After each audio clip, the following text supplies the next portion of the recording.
remembers life before Gmail?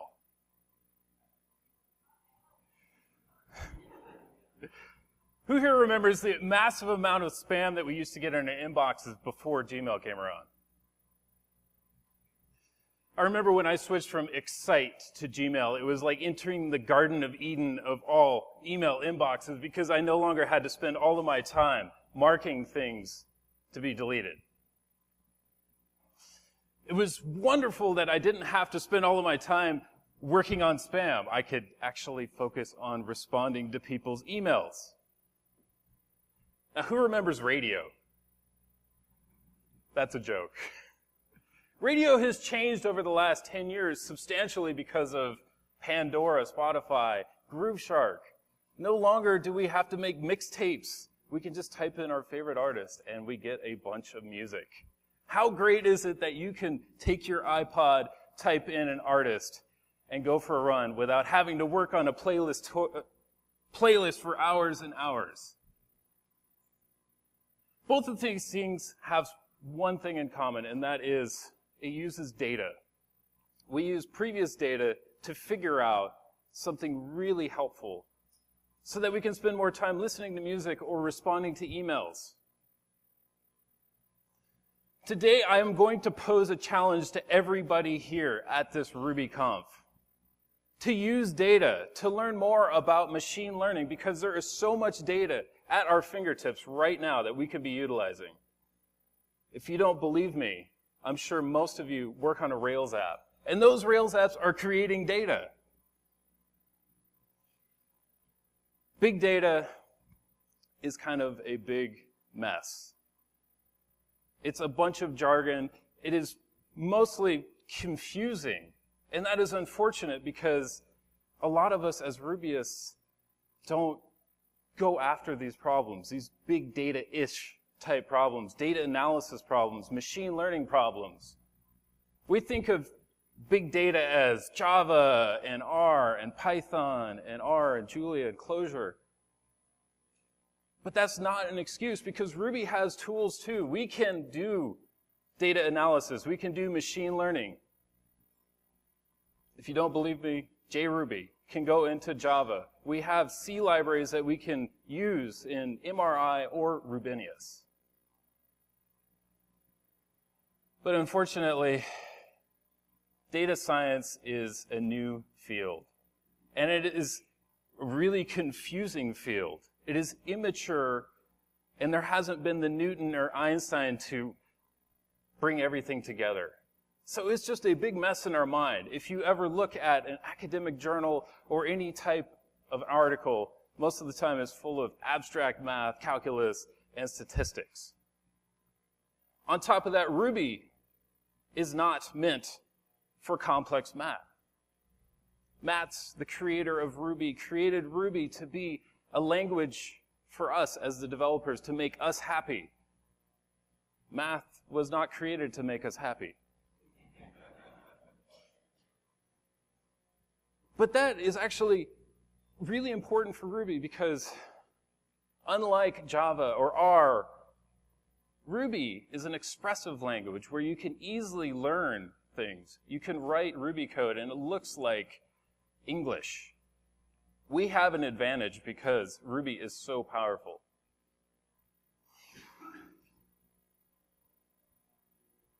Now, to learn data science, really we need three things.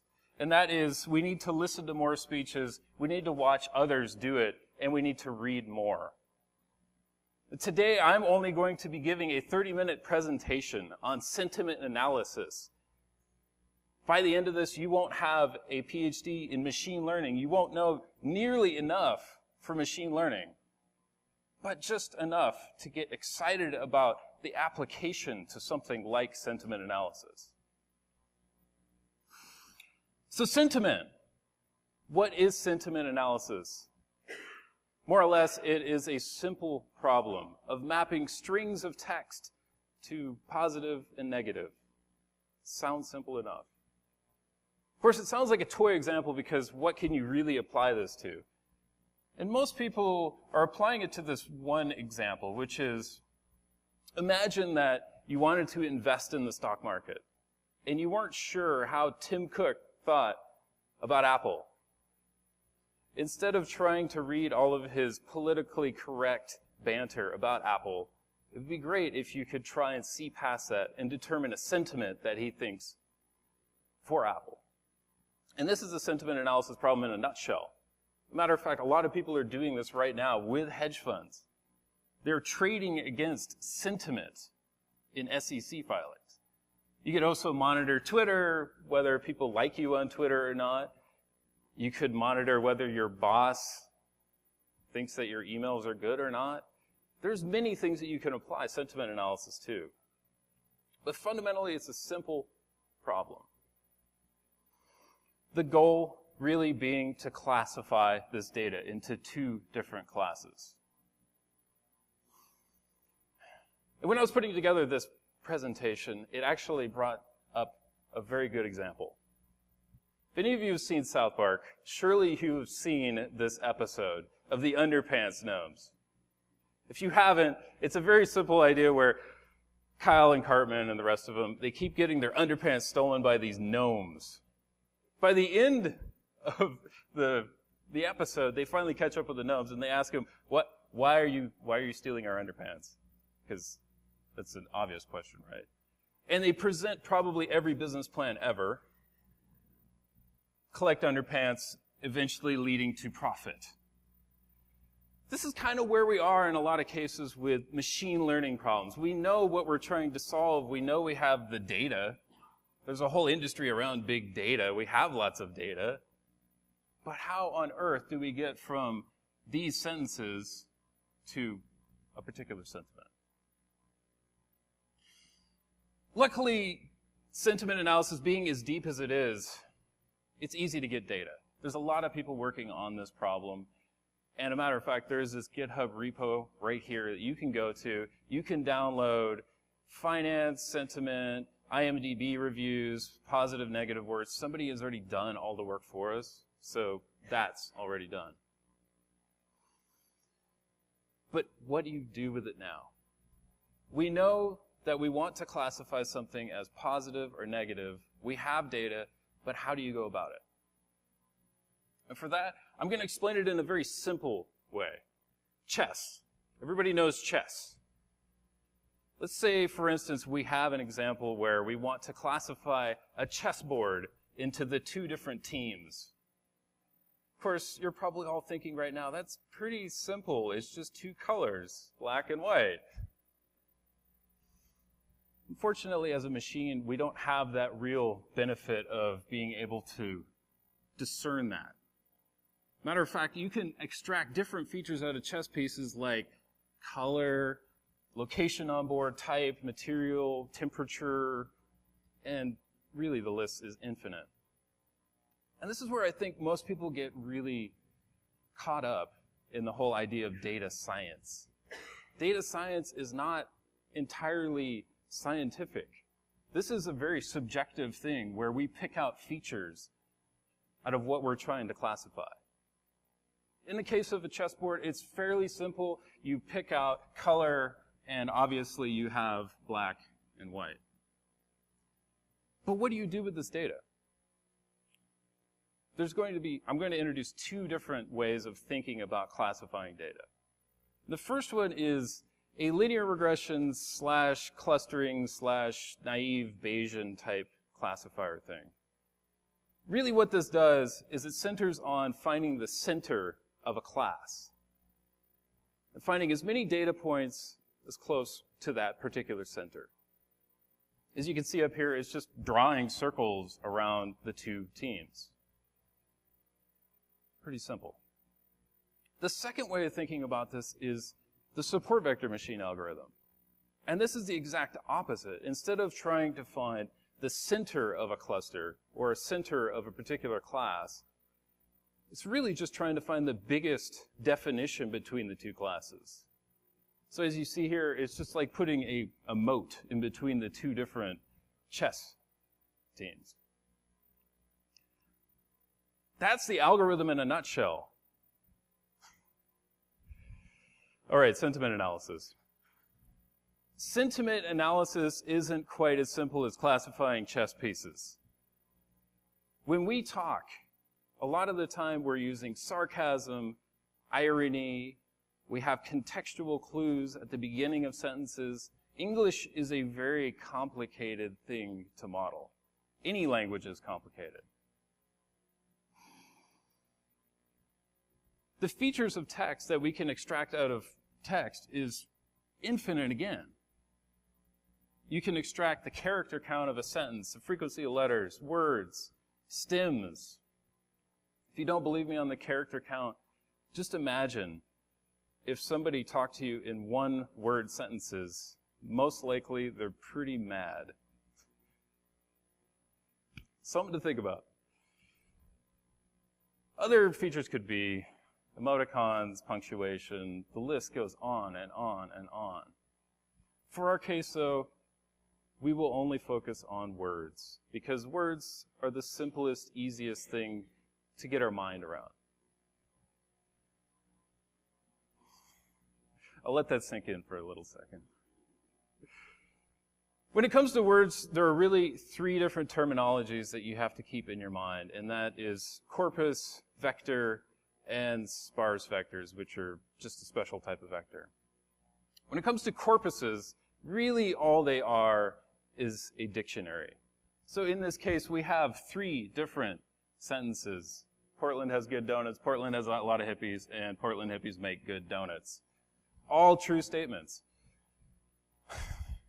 Putting that into a corpus, though, really what we're doing is we're turning it into a dictionary or a hash, which maps it to a particular index, and in some cases we could also look at the frequency. The second important thing would be vectors. And extracting a vector out of a sentence is fairly simple. More or less what you're doing is taking the index out of the corpus for each particular word and putting a 1 for that particular index. So a 1 means that the word exists in the index, a word exists in the sentence, while a 0 means it doesn't. A follow-on to that would be a sparse vector.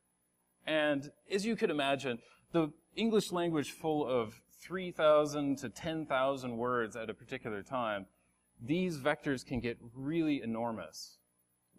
And most of the time, they're full of zeros. So a sparse vector, unlike this, which is full of zeros, doesn't care about zeros. Everything is 0 except for what is 1.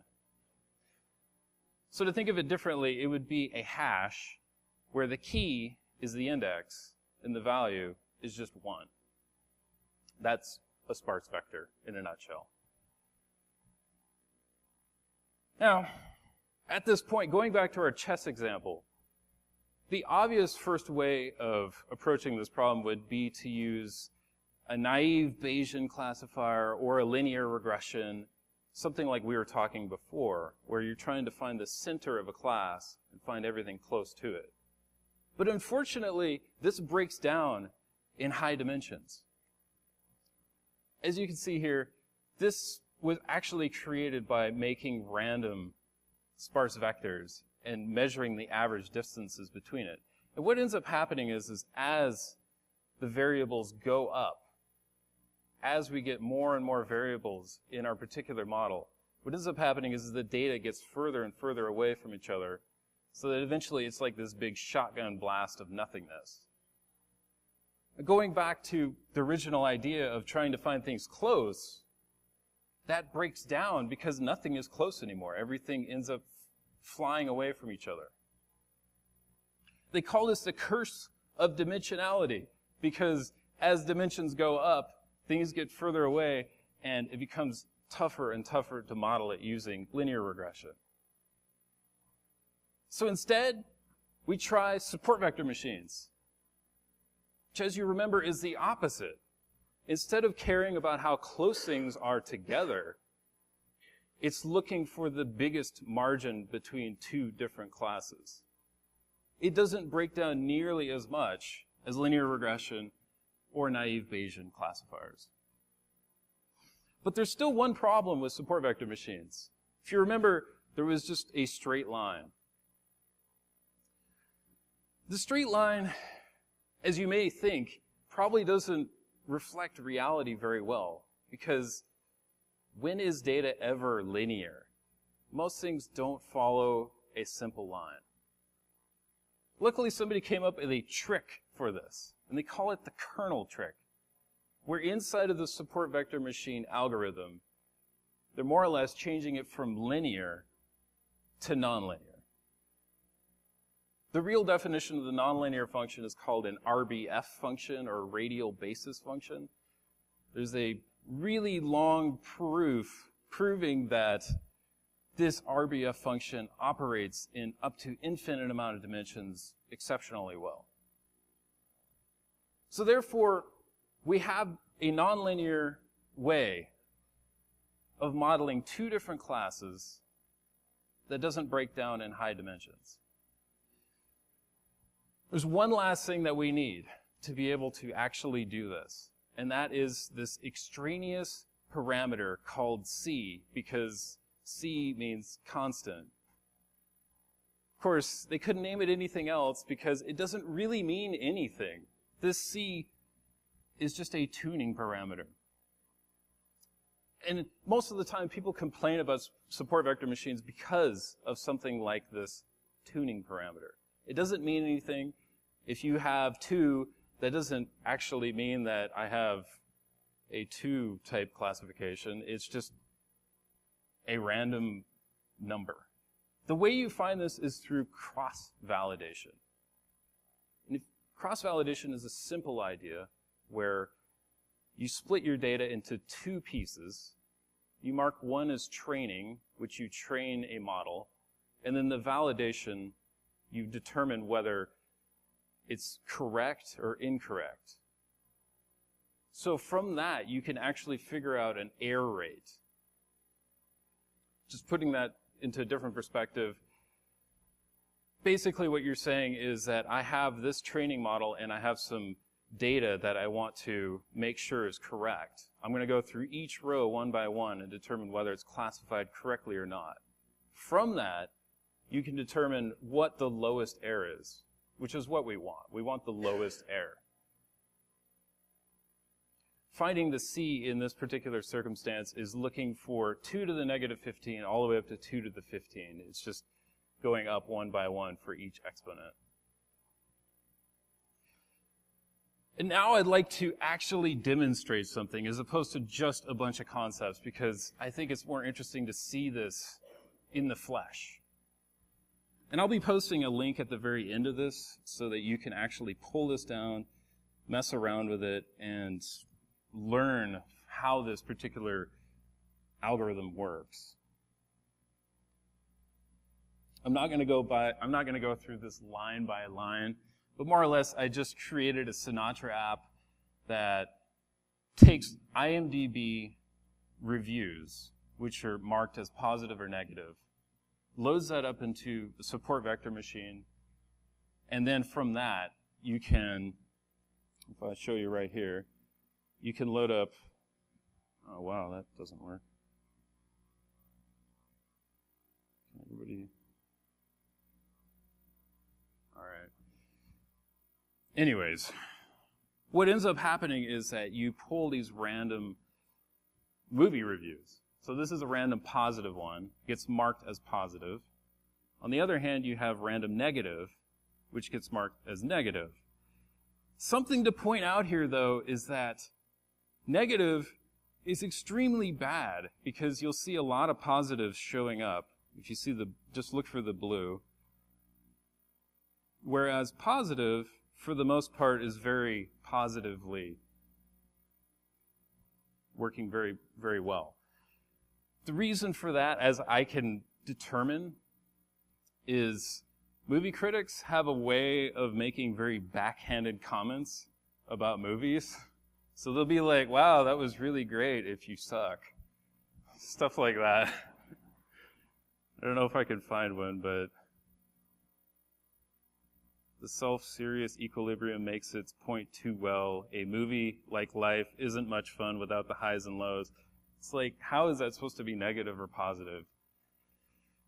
I think movie critics like to be a little bit cryptic with their their criticisms.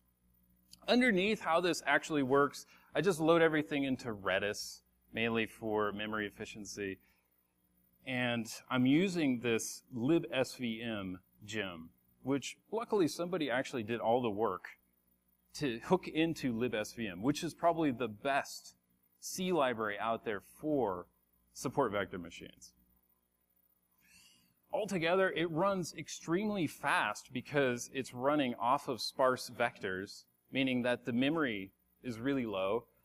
I was able to push this up to Heroku with a free plan and like 5 megs of Redis memory. It's very low touch. And one thing, though, that it doesn't have is testing. I know that many people say that it's important to do testing and to make sure that all of our stuff is perfect. This is a hack on a hack right now. And the way that you go about testing something like this is much different than how you go about testing most of your code. Determining whether a machine learning algorithm is working properly or not, really what's important is to figure out how it's classifying over time. So you want to figure out the precision of the classifications. And the way you would do this is actually quite simple. As the users are interacting with this particular app, if the classification is wrong, then you expose a link or something so that people can say that it's wrong, therefore feeding back into the model and figuring out how well it's actually performing. On top of that, cross-validation is its own form of testing. And the way that I ended up finding the parameter C, that extraneous variable, was actually using libsvm explicitly, the C bindings. And that is really important as well because unlike unit tests, you really can't say that this will always equal that. It's going to be within a certain error. And those errors are generally pretty high. As you can see with the negative movie reviews, as I was checking out, like validating, it's like a 65% correct rate, which is pretty bad if you think about it. Positive, on the other hand, is like 95% correct all the time. These things are hard to test. And really it comes down to our qualitative ways of looking at whether it's working properly or not.